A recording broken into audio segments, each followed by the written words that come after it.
Hello brother.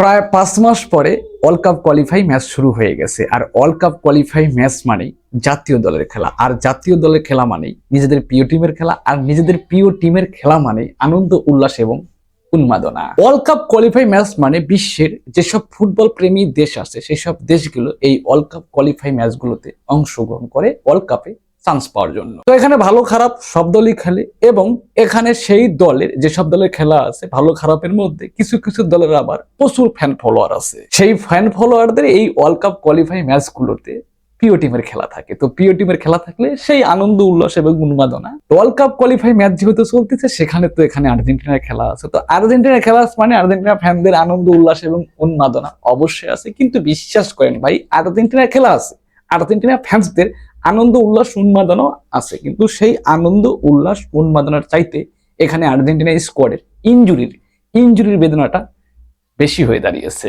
বিশ্বাস করেন ভাই, আর্জেন্টিনার যে মার্চ মাসে 2টা ম্যাচ আছে, এই 2টা ম্যাচে উরুগুয়ে এবং ব্রাজিল, এই 2টা ম্যাচে আর্জেন্টিনা স্কোয়াডটা একদম সেরা বেরা হয়ে গেছে। যার পরিবর্তে তাকে নামাবেন, তার পরিবর্তে যাকে নামাবেন সে ওই ইনজুরিতে পড়ে গেছে। এতদিন দিবালা বলতে পাগল ছিলাম। দিবালা কেন নামতেন না? মেসির জন্য। মেসি খেলতেন জন্য দিবালা চান্স পেতেন না, তাহলে মেসি নাই, দিবালা চান্স পা না। গরিবের নেইমার, মাইন্ড করেন না, গরিবের নেইমার মানে নেইমারের মতনই আর কোপাল, মানে যখনই চান্স পাবে তখনই ইনজুরিতে পড়ে যাবে। ওই যে বললাম, যার পরিবর্তে তাক নামাবেন, তার পরিবর্তে যাক নামাবেন সেও ইনজুরিতে পড়ে গেছে। মেসি, দিবালা ইনজুরি, সেখানে লাউতারো মার্টিনেজ অবশ্যই বিশ্বাসী একজন প্লেয়ার। লাউতারো মার্টিনেজ, সেই লাউতারো মার্টিনেজটাও কিন্তু ইনজুরিতে পড়ে গেছে। আপনি একটু হাতে করে গুনেন আর্জেন্টিনার অ্যাটাকিং এ কয়টা প্লেয়ার ইনজুরিতে পড়ে গেছে। মেসি, দিবালা, লাউতারো মার্টিনেজ, এবং এখানে আলেহান্দ্রো গার্নাচো ইনজুরির কারণে না, তার একটু খারাপ সময় চলতেছে, কোচটাকে ডাকেন নাই। তাহলে Messi, Dybala, Lautaro Martinez, Garnacho 4 জন, এসেভেরি এবং আপনার লো সেলসো, পুরোপুরি 6 জন অ্যাটাকিং এ আর্জেন্টিনা স্কোয়াড থেকে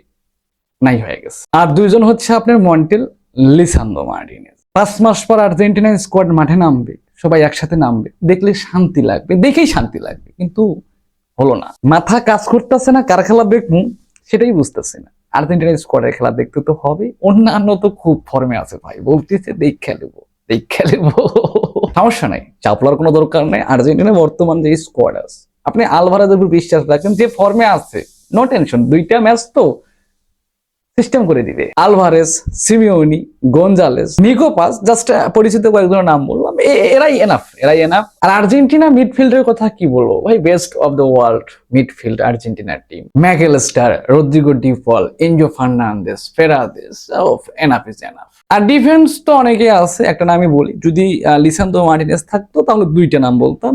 একটা নামই বলি, কুতি, ওখানে আপনার মরিনের রুইনা আছে, আপনার হচ্ছে তাগলিফিয়াকো আছে, ডিফেন্স ওই কুতিরমের পুর ছেড়ে দেন। আর গোলকিপারের কথা কি বলবো, আপনারা যদি মনে করেন যে Messi injury, Dybala injury, Lautaro Martinez injury, Garnacho injury, Lo Celso injury, এসেভেরি ইনজুরি, আর্জেন্টিনা স্কোয়াড হয়তো শেষ হয়ে গেছে, অনেকে এটাই মনে করতেছে, কিন্তু নো, আর্জেন্টিনা স্কোয়াডে শুধু 8 জন না, তার সাথে যদি আরো 8 জন ইনজুরিতে পড়ে সমস্যা নাই। এসব টিম ব্যাপার না, আর্জেন্টিনার কাছে ব্যাপার না, জাস্ট শুধু বিশ্বাস রাখতে হবে। এখন মেসি, দিবালা, লাউতারো মার্টিনেজ নাই জন্যে যে পরিবর্তন হয়ে যাবে না, বিশ্বাস রাখেন, আগে যেমনটা হয়েছে ঠিক এখনো তেমনটাই হবে। আর গাইস, আজকে আমার ভিডিওটা কিন্তু এখানেই শেষ হবে। দেখা হচ্ছে তাহলে পরবর্তী এপিসোডে, এবং পরবর্তী এপিসোডে দেখার আগ পর্যন্ত সবাই ভালো থাকবেন, সুস্থ থাকবেন, ধন্যবাদ।